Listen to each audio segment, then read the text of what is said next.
Islamic পোশাক এই শব্দটা শুনলে আমাদের মাথায় ঠিক কী ছবি ভেসে ওঠে?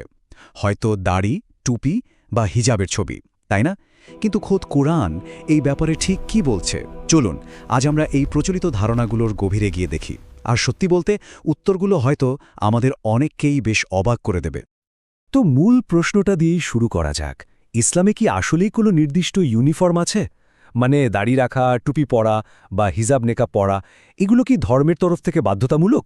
নাকি এগুলো আসলে সাংস্কৃতিক পছন্দ আর ঐতিহ্যের অংশ? এই বড় প্রশ্নটার উত্তরই আমরা আজ খোঁজার চেষ্টা করব।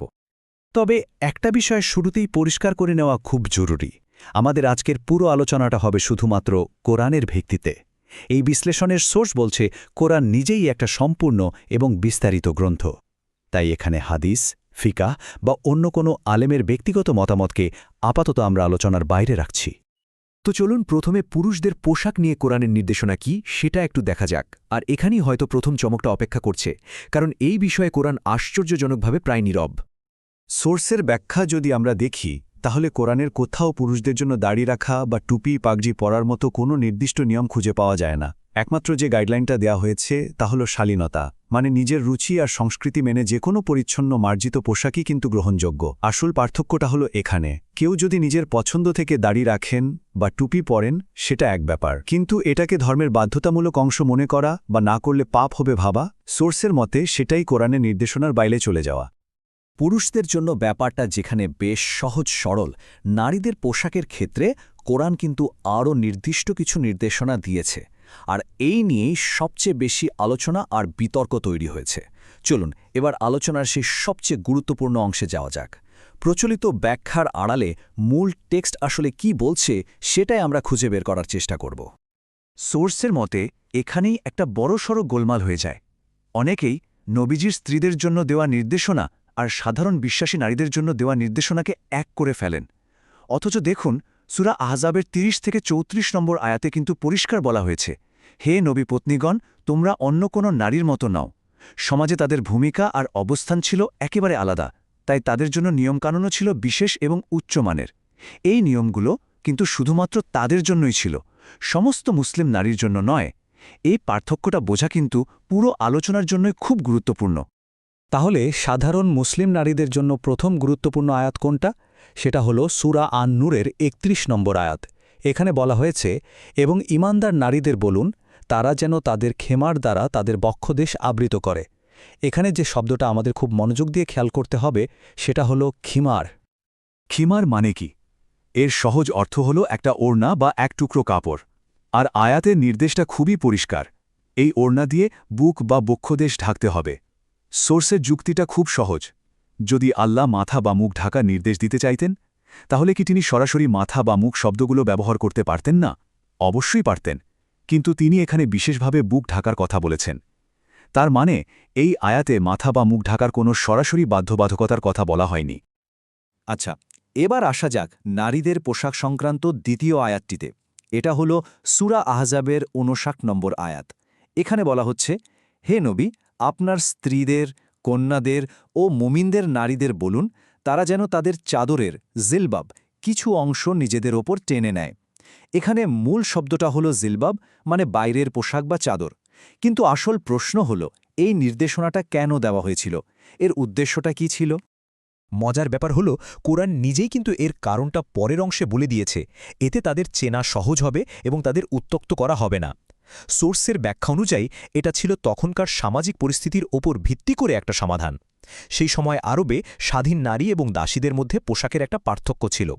এই নির্দেশটা দেয়া হয়েছিল যাতে স্বাধীন ও সম্মানিত নারীদের আলাদা করে চেনা যায় এবং তারা যেন রাস্তায় কোনো ধরনের হয়রানির শিকার না হন।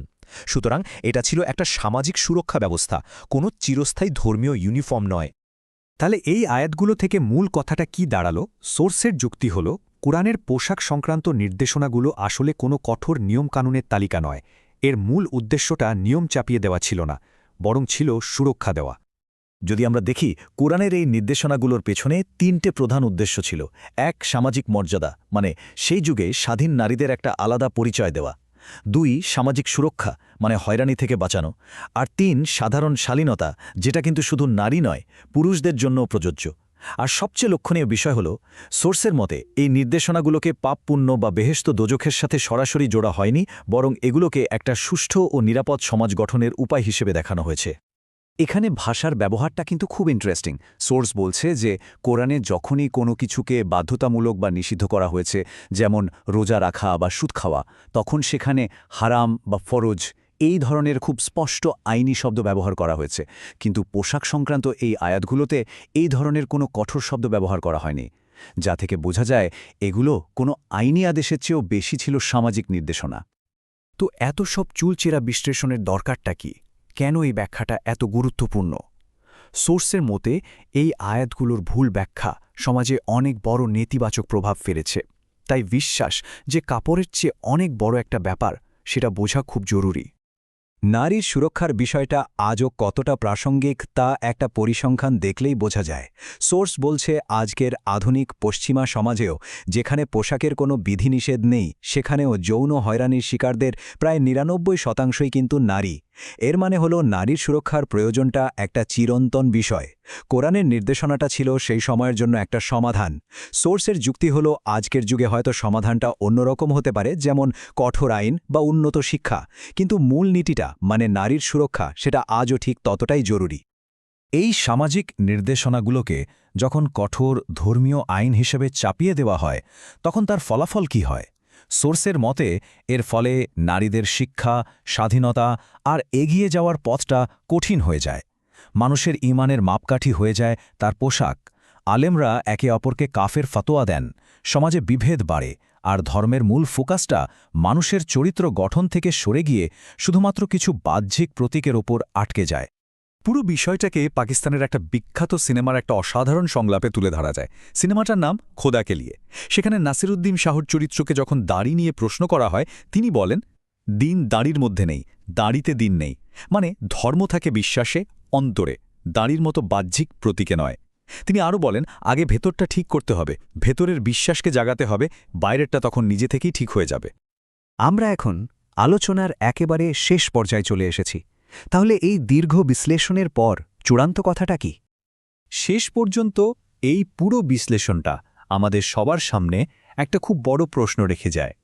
আমাদের ধর্মীয় পরিচয়ের ঠিক কতটা অংশ ঐশ্বরিক নির্দেশনা থেকে আসে, আর কতটা তৈরি হয় আমাদের নিজেদের সংস্কৃতি, ঐতিহ্য আর সময়ের সাথে সাথে তৈরি হওয়া বিভিন্ন ব্যাখ্যা দিয়ে? পোশাকের এই বিতর্কটা হয়তো সেই বিরাট প্রশ্নেরই একটা ছোট প্রতিচ্ছবি, যা আমাদের সবাইকে নতুন করে ভাবতে শেখায়।